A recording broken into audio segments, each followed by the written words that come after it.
Quotes. ಸರ್ಫಾ quotes.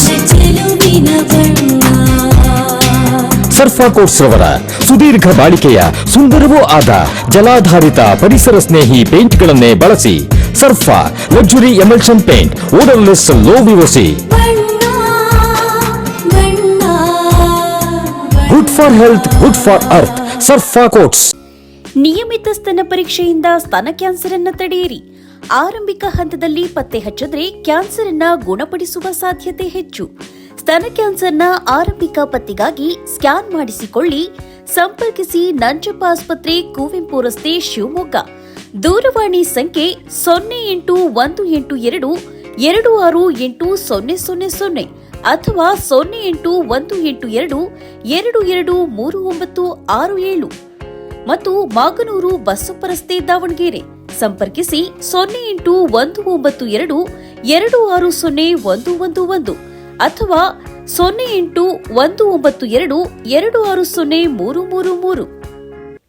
Shivamogga ತಾಲೂಕಿನ ಹರಮಘಟ್ಟ ಗ್ರಾಮದ ದೊಡ್ಡಪುರ ಹಳ್ಳಿಯ ನಿವಾಸಿ ರೈತ ನಂಜಪ್ಪ ಅವರಿಗೆ ನೀಡಬೇಕಾದ ಪರಿಹಾರ ವಿಳಂಬ ಮಾಡಿದ ಹಿನ್ನೆಲೆಯಲ್ಲಿ ಶಿವಮೊಗ್ಗದ 2ನೇ ಹಿರಿಯ ಸಿವಿಲ್ ಮತ್ತು ಜೆಎಂಎಫ್ಸಿ ನ್ಯಾಯಾಲಯವು ಜಿಲ್ಲಾಧಿಕಾರಿಗಳ ಸರ್ಕಾರಿ ಕಾರನ್ನು ಜಪ್ತಿ ಮಾಡುವಂತೆ ಆದೇಶ ನೀಡಿದೆ.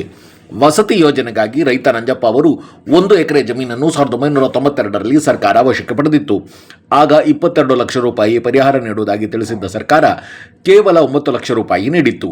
ಬಾಕಿ ಹಣಕ್ಕಾಗಿ ಕಚೇರಿಗೆ ಅಲೆದಾಡಿ ಸುಸ್ತಾದ ನಂಜಪ್ಪ ಅವರು ಶಿವಮೊಗ್ಗದ ನ್ಯಾಯಾಲಯಕ್ಕೆ ಮೊರೆ ಹೋಗಿದ್ದರು.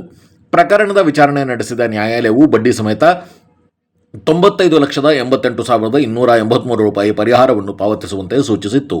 ನ್ಯಾಯಾಲಯದ ಆದೇಶವಾಗಿದ್ದರೂ ಪರಿಹಾರ ನೀಡುವಲ್ಲಿ ವಿಳಂಬ ತೋರಿದ ಕಾರಣ ನ್ಯಾಯಾಲಯವು ಜಿಲ್ಲಾಧಿಕಾರಿಗಳು ಬಳಸುತ್ತಿರುವ KA 14G1234 ನಂಬರ್ನ ಇನ್ನೋವಾ ಕಾರನ್ನು ಜಪ್ತಿ ಮಾಡಲು ಆದೇಶಿಸಿದೆ. ಆದೇಶ ಪತ್ರವನ್ನು ಹಿಡಿದು ವಕೀಲರು ಆಮೀನರೊಂದಿಗೆ DC ಕಾರು ಜಪ್ತಿಗೆ ಬಂದಿದ್ದರು. ಈ ಕುರಿತು ಪ್ರತಿಕ್ರಿಯೆ ನೀಡಿದ ಜಿಲ್ಲಾಧಿಕಾರಿ ಗುರುದತ್ತ ಹೆಗಡೆ ಅವರು, ನನಗೇನು ಗೊತ್ತಿಲ್ಲ, ಜಿಲ್ಲೆಯಲ್ಲಿ ಲ್ಯಾಂಡ್ ಲಿಟಿಗೇಷನ್ ಕೇಸು ಸಾವಿರಾರಿವೆ, ಪರಿಶೀಲನೆ ನಡೆಸಿ ನ್ಯಾಯ ಕೊಡಿಸುತ್ತೇನೆ ಎಂದರು.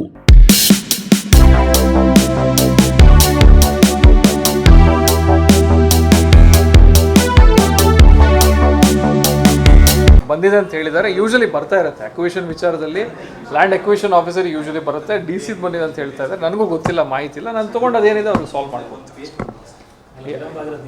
ಅಲ್ಲ, ಗೊತ್ತಿಲ್ಲ ನನಗೆ ಯಾವ ಕೇಸ್ ಇದೆ, ಅದು ಯಾವ ಇದ್ರದ್ದಿದೆ, ಅದು ನನಗೆ ಅದ್ರ ಬಗ್ಗೆ ಮಾಹಿತಿ ಇಲ್ಲ. ಖಂಡಿತ ಏನು ಅವ್ರದ್ದು ಪರಿಹಾರ ಏನು ಬರಬೇಕು, ಯಾವ ಇಲಾಖೆಗೆ ಅದು ಅಕ್ವಿಷನ್ ಆಗಿದೆ, ಅವರಿಂದ ನಾವು ಅದನ್ನು ಹಣ ತೆಗೆದುಕೊಂಡು ಯಾರು ಸಂತ್ರಸ್ತರಿರ್ತಾರೆ ಅವರಿಗೆ ಪರಿಹಾರ ಕೊಡಬೇಕಾಗತ್ತೆ. ಖಂಡಿತ ಅವರಿಗೆ ಅದನ್ನು ಪರಿಹಾರ ಮಾಡಿಕೊಡ್ತೀವಿ. ಸಂಬಂಧಪಟ್ಟ ಇಲಾಖೆಗೆ ನಾನು ಇವತ್ತೇ ಮಾತಾಡ್ತೀನಿ. ಅವ್ರ ಇಶ್ಯೂ ಏನಿದೆ ಅದನ್ನು ಸಾಲ್ವ್ ಮಾಡಿಕೊಡ್ತೀನಿ.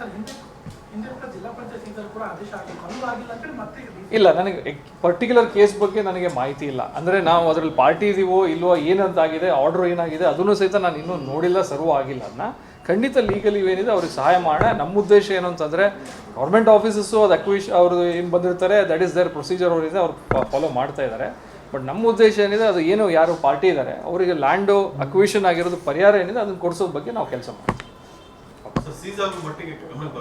ಅಲ್ಲ, ಖಂಡಿತ ಬಂದಿಲ್ಲ. ಯಾಕಂದರೆ ಇದು ಆರ್ಡರ್ ಬಂದಿರುತ್ತೆ, ಕನ್ಸರ್ನ್ಡ್ ಯಾವ ಇಲಾಖೆ ಇರ್ತದೆ. ನಮ್ಮಲ್ಲಿ ಈಗ ಲ್ಯಾಂಡ್ ಅಕ್ವಿಷನ್ ಸುಮಾರು 8 ರೋಡಿಗೆ ಆಗ್ತಾ ಇದೆ, ಬೇರೆ ಬೇರೆ ಪ್ರಾಜೆಕ್ಟ್ಸ್ಗಳಿಗೆ ಆಗ್ತಾ ಇದೆ, ರೈಲ್ವೇಸಿಗೆ ಆಗ್ತಾ ಇದೆ. ಸುಮಾರು ಒಂದು 4,000 to 5,000 ಪ್ರಕರಣಗಳು ಲ್ಯಾಂಡ್ ಅಕ್ವಿಷನ್ ನಡೀತಾ ಇದೆ ನಮ್ಮ ಜಿಲ್ಲೆಯಲ್ಲಿ. ಇವತ್ತಿಗೂ ನಾನು ಹೇಳ್ತಾ ಇರೋದು, ಅಂಥ ಪ್ರಕರಣಗಳಲ್ಲಿ ಅವರು ಕೋರ್ಟಿಗೆ ಹೋಗಿ ಎನೌನ್ಸ್ಮೆಂಟ್ ತರ್ತಾರೆ, ಅಥವಾ ಅಕ್ವಿಷನ್ ಪ್ರೊಸೀಜರ್ ಅವರಿಗೆ ಸಮರ್ಪಕವಾಗಿ ಆಗಿಲ್ಲ ಅಂತಲೂ ಆರ್ಡರ್ಸ್ ತರ್ತಾರೆ. ಸುಮಾರು ಒಂದು 1000 ಮೇಲೆ ಕೇಸ್ ಆ ಥರದ್ದಿದೆ. ಈ ಏನು ಕೇಸ್ ಇದೆ particular case, I will go through it. ಅವ್ರದ್ದೇನಿದೆ ಅವರಿಗೆ ಪರಿಹಾರ ಕೊಡೋದಕ್ಕೆ ಯಾವ ಏಜೆನ್ಸಿಗೆ ಬರ್ತದೆ ಅದು ನೋಡಬೇಕಾಗತ್ತೆ. ನಮ್ಮ ನೀರಾವರಿಗೆ ಆಗಿರ್ಬೋದು, ರೋಡಿಗೆ ಆಗಿರ್ಬೋದು, ವಸತಿಗೆ ಆಗಿರ್ಬೋದು, ಈ ಥರ ಬೇರೆ ಬೇರೆದಕ್ಕಾಗಿರ್ಬೋದು. ತಾವು ಹೇಳ್ತಾ ಇದ್ರೆ ವಸತಿಗೆ ಆಗಿದೆ ಅಂತ ಹೇಳಿ ZPC ಅವರು ಬಂದಿದ್ದಾರೆ. ಅವ್ರ ಜೊತೆ ಡಿಸ್ಕಷನ್ ಮಾಡಿ ಅದೇನಿದೆ ಇದನ್ನ ಅಲ್ಲ, ಖಂಡಿತ ಅವರಿಗೆ ನೀವೇನು ಹೇಳ್ತೀರಾ ಈಗಲೇ ಅದನ್ನು ಅಟೆಂಡ್ ಮಾಡ್ತೀವಿ. ಅದೇನಿದೆ ಅವರಿಗೆ ಸಹಾಯ ಮಾಡ್ತೀವಿ. ಅದು ಅದರಲ್ಲಿ ಏನು ಡೌಟ್ ಬೇಡ. ಅಲ್ಲ, ಮಾಹಿತಿ ಇಲ್ಲ ನನಗೆ, ಖಂಡಿತ ಅದ್ರ ಬಗ್ಗೆ ಮಾಹಿತಿ ಇಲ್ಲ. ಮಾಹಿತಿ ಇದ್ದರೆ ನಾನು ಏನಿದೆ ನಾನು ಇನ್ನೊಂದ್ಸತಿ ಬೇಕಾದ್ರೆ ಶೇರ್ ಮಾಡ್ತೀನಿ.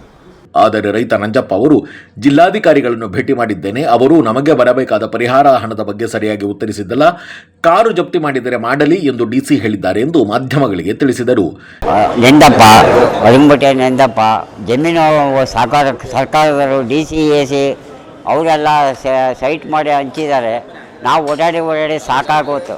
1 ಎಕರೆ ನಮ್ಮ ಖಾತೆಗೆ ಐತೆ, ಈಗಲೂ ಅಲ್ಲಿ ನಮ್ಮ ಖಾತೆಗೆ ಇರೋದು, ನಮ್ಮ ಹೆಸರಿನಾಗೆ ಇರೋದು. DC ಮಾಡಲ್ಲ, CS ಮಾಡಲ್ಲ, AC ಮಾಡಲ್ಲ.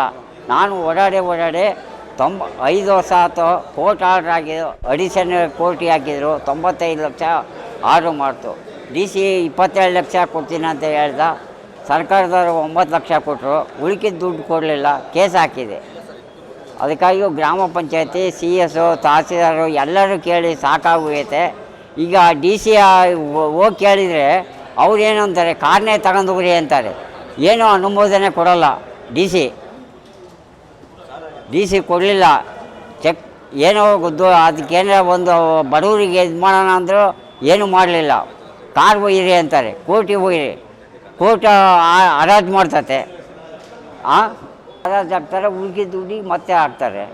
ಕೋರ್ಟು ಹರಾಜು ಹಾಕಿ ಅದು ಹರಾಜು ಮಾಡಿ ಉಳ್ಕಿದ ದುಡ್ಡಿಗೆ ಮತ್ತೆ ಇದು ಮಾಡ್ತಾರೆ. 13 ಲಕ್ಷ 95 ಲಕ್ಷ ಆರ್ಡ್ರ್ ಮಾಡಿರುತ್ತೆ ಕೋರ್ಟು ಕೊಡ್ಲಿಕ್ಕೆ. 10 ವರ್ಷದಲ್ಲಿ ಕೊಟ್ಟಿದ್ರೆ ಏನು ಹಾಕೋದಲ್ಲ. 27 ಲಕ್ಷ 60 ಸಾವಿರ ಮಾಡಿದ್ರು, ಡಿ ಸಿನೇ ಮಾಡಿದ್ದು. ಆಮೇಲೆ ಸಿ ಎಸ್ ಸಿಗೆ ಓಡಾಡಿದೆ, ಡಿ ಸಿಗೆ ಎತ್ತಾಕಿದೆ.